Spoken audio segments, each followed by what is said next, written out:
process, the man swung a crowbar at her. I just ducked and the crowbar came around. The kind of freaky thing is he just had a smirk on his face and a cigarette in his mouth and just strolled on by like it was no big deal. As he ran off, though, she snapped some pictures, including one of the getaway car. Police found him and his getaway driver just later that day. Amazon's Alexa got an upgrade to a feminist. Cairo 7 says Alexa has been programmed to stand up to sexist language. If you ask her if she's a feminist, she'll say yes, followed by the definition. And if you call her a derogatory term, Alexa goes into disengagement mode with a reply, "I'm not going to respond to that." Your forecast, rain today that'll be persistent all day, and then off and on showers starting tomorrow through the end of the work week. Highs in the mid-40s again today. Outside the Carter Subaru studios right now, it's 43 degrees. I'm Colleen O'Brien. On demand with the Cairo Radio app. Cairo Radio News, 97.3 FM. This hour of Seattle's Morning News brought to you by Wilcox Family Farms. And coming up this hour, in an alternate universe, Attorney General Jeff Sessions will be running the investigation into Russian meddling in the election. Instead, he's an interview subject. David Farenthold joining us from the Washington Post. Just back from dinner in Mar-a-Lago, by the way. Bill Wessler from the Rand Corporation with the cutting-edge technology that allows you to put words in people's mouths, online at least. And to find out what the Republican Party has planned for the future of the nation's dreamers, we'll go right to the source with RNC spokesperson Kayleigh McEnany. First, though, the effort to abolish the death penalty in Washington State is before the legislature. The governor's put a moratorium on it. Of course, the legislature would make it a permanent ban. And Cairo Radio's Anna Scott has the story. Dave, there's a couple of schools of thought here. The death penalty is, some say the death penalty is too expensive because there are years to decades of appeals, which is expensive for taxpayers and can be tough on the families of the victims for having to keep going through that appeals process. And then there are the... It's happening mostly behind the scenes. Every once in a while you'll get people speaking up and making basically that point, but it doesn't get that much coverage. And they're worse off for it. So if you're a Republican, this is a really good deal. Here is Congressman Luis Gutierrez not happy with the Democrats. I think they caved, they blinked. You know, most of my Democrats are really good at articulating their values and how enthusiastically they support their values. Sometimes they're not as strong and enthusiastic as defending them in the legislative process. That's not all the Democrats. Consider Dick Durbin and others have been doing wonderful work. Unfortunately, they couldn't keep the team together. They blinked. And you know, immigration, that is, being anti-immigrant and changing the core of our policies, now they're all taking Republicans want to do. They're going to tell you, oh, it's about the wall. It's not about a wall. If it were about a wall, how much chain link do you need? Much brick. You're telling me it's about a wall? Okay, I'm ready to trade bricks for lives. Okay, so I guess we're going to get the wall, right? Which is exactly what President Trump has been asking. That's what he asked for from the beginning. He said he wanted a wall. He said he wanted funding. And at the beginning of this conversation, you heard the number between 18 and 20 billion dollars is what Donald Trump wanted. And then the Democrats came back and said, okay, how about this? We'll give you $2 billion, and it's not really going to be used to build a wall. And then you got the government shutdown all over DACA. And if you're of this belief that President Trump and the Republican Party is not coming ahead in all of this, you are out of your mind. You are out of your mind. Now, there does seem to be some additional miscommunication in the Democratic Party because you hear Luis Gutierrez and you see lots of reports suggesting that the wall is in fact on the table, but then you get Senator Miyaze Hirono of Hawaii. She's a Democrat. She says the wall is off the table. The wall is no longer something that, Chuck Schumer was willing to put the wall on the table if we got a full DACA and full Dreamers, and that's not happening, so that's off the table. Okay, her statement makes no sense whatsoever because they're now saying part of what was on the table was a promise to at least discuss DACA. Do you think they're going to discuss DACA without any conditions? Of course the wall is on the table. This is an absolutely ridiculous claim that's being made by someone who's just not on the inside of any of the conversations happening. And beyond that, she's just not even watching the news. It's very clear the president is going to be pushing for the wall. How much of that he gets, I do not know. That's going to be up to the Senate, Democrats and Republicans to figure out and then try to get the House to agree to it. But let's be clear. DACA is on the table. It should be. I hope it passes. I want it to be supported, but I also want it to come with some significant dollars going towards border security. Let's find out what else is trending. What's trending at home? At home, we are talking about the death penalty. Yesterday, King County Prosecutor Dan Satterberg testified in Olympia that we should get rid of the death penalty. A big part of his concern has to do with the cost, has to do with its effectiveness, has to do with a whole host of issues. And then, of course, Attorney General Bob Ferguson also got on board. He's been pushing to get rid of the death penalty. Since 1997 in Washington state, 75% of death penalty cases have been reversed. Where else in government are we satisfied with a 25% success rate for a program that costs taxpayers millions of dollars? Literally every single program coming out of the city of Seattle. Literally every single program. How many tens of millions of dollars have we put into homelessness prevention? And it's been a total failure. And yet, we continue to give it money and continue to give it money because we like what it stands for. And yet all of a sudden, that logic does not extend to the death penalty? That's so weird. Because at least I can say that I think the death penalty works, and you can't provide any data that suggests otherwise, and I can't present any data that suggests my point either.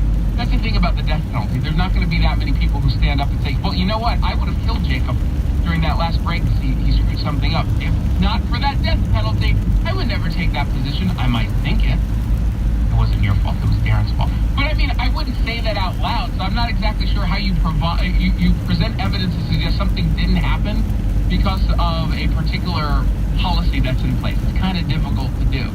Now, we can look at the general acts of death that happen, and the murder rate in this country is down, and it's been down repeatedly. I don't know if that's because of the death penalty, but I can present that data. It's just one of those silly arguments that really starts to piss off a lot of people, like this Kirkland man, whose entire family was murdered back in 2006. He does not want the death penalty to be abolished. He'd prefer if Connor Shearman, the loser, the monster who murdered his family, end up getting the death penalty. Here he is talking with Cairo 7. I would be relieved. I would be completely relieved and feel like the justice has been served. His name is Leonard Milken. He has some strong words for Inslee, who is in support of getting rid of this, obviously, since he's had this moratorium in place for a while. He has some tough words for Inslee and Bob Ferguson. I'm very upset and disappointed and feel betrayed that Inslee and Ferguson, they're more concerned about keeping marijuana legal than protecting the victims and doing what's right. And the people who are swore to uphold the law and do their job are not doing their job, quite frankly. They're betraying victims, and they're basically helping murderers get away with murder. He's right. And we're allowing this to happen and happen and happen some more. And he says this is a decision that the voters should be able to make, not necessarily a decision that's being made by people like Bob Ferguson. I don't want some guy in Olympia who clueless, who was not affected by this horrible tragedy, to make such a decision. I want people to decide. I'm in favor of the death penalty because that's what the people have said they wanted. Now, if you don't think that people want that anymore, then put it up for a vote. But don't try to go through Olympia. Don't try to do it that way to circumvent the will of the people. I still think that the will of the people are on the side of the death penalty because you know what? There are some monsters who don't deserve any of our sympathies. And I don't care if it costs a lot of money to do it. I don't care if it takes a long time. I'd rather it go in a long process so we make sure it goes the right way. And if it doesn't, we can fix it along the way, than allow these monsters to get to live in this country. Especially because you see lots of movements to give prisoners sometimes more rights than the low-income people. It's just ridiculous the way that we sometimes treat prisoners better than some actual Americans who've chosen not to break the law. So I don't care that some people don't like the death penalty. Some people are deserving of it. I'd love to get your feedback. Send me a tweet, twitter.com/JasonRants. Time to get to work the right way with the right way traffic. Well, this is a little weird. I've got everything cleared except for this wreck in Federal Way, and that's the one stretch of roadway that has no big backups on it. Northbound 5 at 272nd, the right lane is still blocked with a tow truck getting an earlier crash out of the way. Not seeing any delays in the area, though. Northbound 167 is in much worse shape between 18 and 516. And now around Seattle, 520 spilling in across Lake Washington in both directions, and westbound 90 is just at shore from 405 into Seattle on I-5. South 5 and South 405 still heavy coming over the Snohomish Washington County line 2. And our weather is sloppy right now. Traffic brought to you by Pacific Bath. For a new Kohler Lux Stone Shower, visit pacificbath.com. Take advantage of their New Year's savings. SPECICN 843D3. That's AM 770 KTTH traffic. Attention diabetics. Lost your provider? US Med can help you get your testing supplies home delivered at little or no cost. 800-808-5181. There's a reason the auto shop, repair shop at your dealer. They're there to provide the service that you'd expect with a BMW or Toyota or Honda, whatever it is. And there's also a price you pay. The price you pay is there's a formula. Those dealers have to go through a certain number of cars in a certain number of hours at a certain price. Fortunately, I use Jeff's Auto Repair. They realized last summer, after a bunch of charities pulled their gallows from Mar-a-Lago in response to what the president said about white supremacists being very fine people in Charlottesville, they realized, oh, well, there's now some open dates. The president's business might be losing money. Let's start our own party when we'll just basically, there's no charity we're raising money for. We're just going to put money in the president's pocket. So this was the event. It was $300 a ticket, which is pretty cheap for Palm Beach. And I just bought a ticket and got to go see it. So what was the program like? Who was the speaker, and what was the mood of the crowd? Well, so this was people, there were a lot of Palm Beach people, but there were also people from all over the country who just were big Trump fans. And it was a weird combination of a political rally and kind of like a 1970s vaudeville show, or like a 1970s TV variety show. So they would have, there'd be a speech by like Judge Jeanine Pirro from Fox News. She got up and talked about how great Trump had been, that he's not mentally unstable. She talked about how great Mar-a-Lago was, and referring to the blank hole comments that President Trump had made. She was like, this ain't no blank hole. So there were some political comments, but then also just randomly some of the Trumpettes' friends would come up and perform. So at one point, someone gave a speech about President Trump's, the good things he'd done for African Americans. Immediately after that, a lady in a red dress came up and performed The Lady is a Tramp. I don't know why, but that kind of whiplash the whole night. Well, did the crowd enjoy it? They seemed kind of weirded out by it, a little distracted. But I had heard the day before, I talked to some journalists who saw the rehearsal, and apparently that woman wanted to sing first. Her first choice of what to sing was Send in the Clowns, and she was prevented from singing that and sang The Lady. No, do not sing that.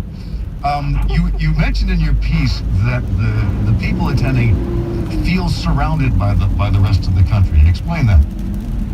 It was a real, although this event was meant to be sort of a celebration of President Trump, there was a real defensiveness that started with Eric Trump and went all the way down. Everybody couldn't stop themselves from sort of lashing out at those they felt surrounded by, that people felt like they were critics of Donald Trump around them. People talked about how they had been separated from their own children because their children were mad at them for voting for Trump, or they felt like they couldn't talk to their neighbors. And even some of them would sort of admit, like, okay, he shouldn't tweet so much, and they would tell you privately, there were things that Trump had done that made it easier for his critics. So there was not a full-on celebration. Everybody had this kind of chip on their shoulder, feeling like they were still, even a year in, even after these accomplishments they were talking about, like they were critics of Donald Trump all around them. How are you received being a reporter for the Washington Post? I had a little apprehension about that beforehand, but people could not have been nicer. And I think people were glad in this environment to talk about how great Donald Trump had done. Yeah. So are these, where would these folks fit in the Donald Trump base? It doesn't like they're the, oppressed coal miner set. So, what demographic do they fit? It seemed like there were some Palm Beach people there, and they were, sort of regulars, people who would have been at Mar-a-Lago any other time. Most of the people seemed to be retired. There were a lot from other parts of Florida. There were people who had flown in from Michigan or Beverly Hills or other places, and they often started by saying, I've been blessed. I've made a lot of money. I've succeeded in business. So they had the wherewithal to get themselves to Palm Beach for one party and to pay $300 per ticket to be there. So it was not in general a crowd of lower middle class folks. But it was, I think, certainly less of a, high dollar crowd than Mar-a-Lago usually hosts sort of the richest of the rich at Palm Beach. I don't suppose Stormy Daniels came up in your conversation.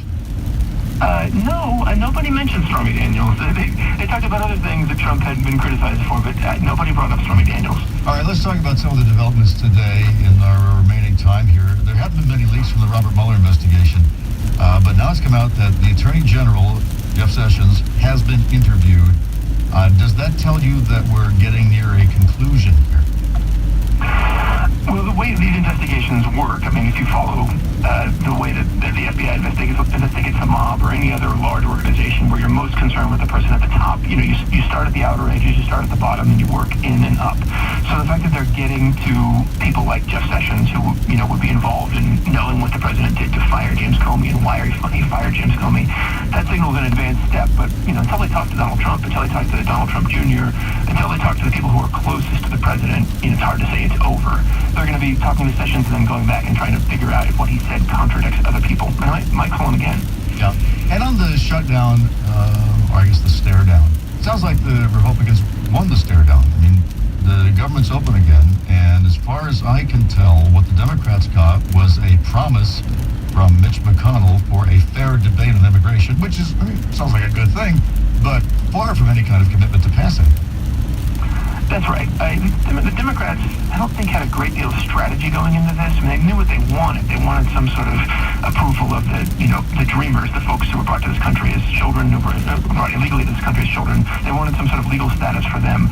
But they have very little leverage. And they have leverage to shut down the government because they can deny the Republicans 60 seats in the Senate, but they don't have leverage to pass anything. So, you know, I don't know why they waded into this with so little leverage and didn't realize that they were going to get nothing. They ended up ending the shutdown after a few days and nobody really noticed. But I don't think it was a well-thought-out strategy, and it didn't really yield them much of anything. And the question is, what happens if they don't reach a deal on February 8th or don't reach a deal by, I think, March 5th, which is the deadline for the DACA protection expiring? And I was talking with Kayleigh McEnany, the spokesperson for the RNC, and I kept asking her, so what would the president do? And she kept saying, this is not a priority for him. In other words, deporting the dreamers. This is not number one on his list. There's no way he's going to send, she basically said, he's not going to send anybody to kick them out of the country. So I said, well, you know, can they feel safe? Because if you're saying they can feel safe, then the president really hasn't removed protection from them. So what's your sense of this? I mean, if this thing does indeed expire, do they send the buses around to round up these people? Because they've got their names and addresses, they all registered. I think what we've learned from this showdown was that Donald Trump actually has no plan on this, and that within the White House there are completely different competing factions, and that, you know, they win over the president for one day and then the opposite party wins over the president. I don't think Trump wants to. He said he doesn't want to deport all the dreamers, but he's taken actions that would lead to them being deported. And I think somebody like Stephen Miller, the president's advisor, who seems to have his ear in immigration, would like to see them deported. So I don't think we have really any idea what Trump is going to do. The sort of process of the government would start then, and I think you'd start to see these people getting deported, maybe not en masse, but as they, you know, for various reasons. We've already seen that, some dreamers getting deported. So I don't think Trump has any sort of plan, but I think the deportations would start just automatically, not en masse, but there'd be some. David Farenthold, Washington Post. David, thank you very much. Thank you. It is 8:23. Real-time traffic is brought to you by Online Trading Academy. Here's Chris Sullivan. And we have very thick pockets of heavy slowing to get through. It's kind of a grind now on the I-5 southbound drive from Linwood all the way down into downtown Seattle. We've jumped up to an hour and 15 minutes from Everett to Seattle. That's our longest drive that we've had there this morning. Everett to Bellevue, by comparison, is about 5 minutes faster at an hour and 10 minutes. Both lake bridges in the westbound direction are jammed. They're driving through some pretty heavy rain right now. Westbound I-90 is slow from Eastgate all the way across the water. 35 minutes from Bellevue to Seattle is about a 10-minute delay over what you should expect. On 520, you get slammed right at the, as you hit the water, and you continue all the way over to I-5. 30 minutes on the 520 bridge. Looking at the drive down in Tacoma, we're still working an accident on eastbound Highway 16 that's caused about a 3.5, maybe 4 mile backup now from the middle of the Narrows Bridge all the way up to Union. Right lane is blocked, and then it's free all the way over to I-5. Looking at the Renton to Bellevue drive, getting close to 45 minutes again, and we're also losing some time getting out of Issaquah. This report brought to you by Online Trading Academy. Attend a free power trading workshop. Text TRAFFIC 57682. Register for ongoing Bellevue workshops and a Mount Vernon workshop tomorrow at 1 and 5:30. 43 at the Carter Subaru studio. Rain everywhere and all the time. But this is going to be the wettest day of the next 6. Not that it's going to be dry tomorrow, but it's not going to be quite this wet. 43 at the Carter Subaru studio. Coming up, he's one of the engineering geniuses at the Rand Corporation. He will fill us in on the creepiest technology that I have seen or heard in some time. Coming up on Cairo Radio. The Ron and Don Show. Day at 3. A new survey came out. They talked to 2,000 dog owners. 81% of responders say they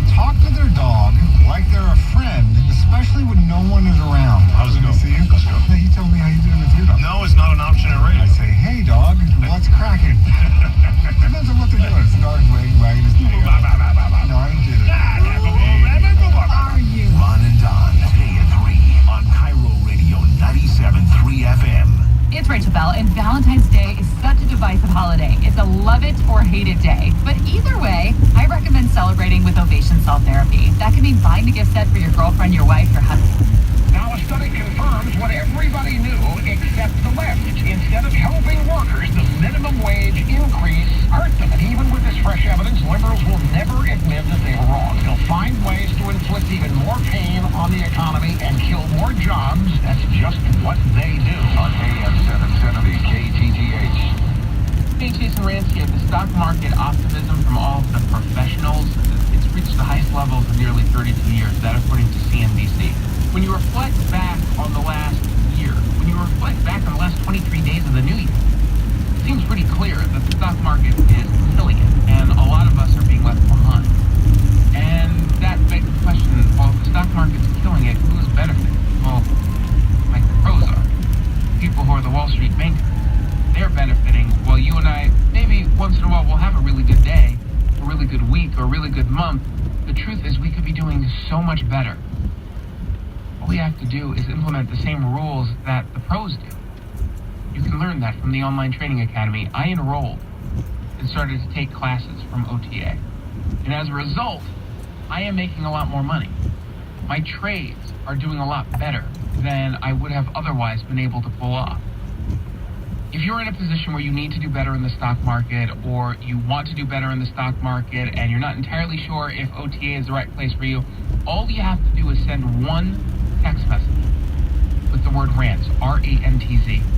Send that text to the number 57682. You will get a link to register for ongoing Bellevue workshops and a Mount Vernon workshop, a free workshop called the Power Trading Workshop.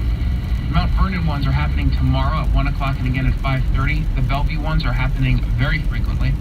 Text RANTZ, R-A-N-T-Z, to the number 57682. And you can register for a free upcoming power trading workshop.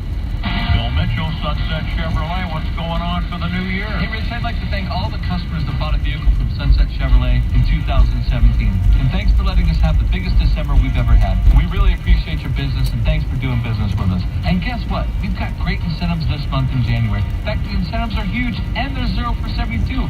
But you can get that at any dealer. At Sunset Chev, we're going to give you more for your money. We're going to give you warranty protection for life and oil changes for life.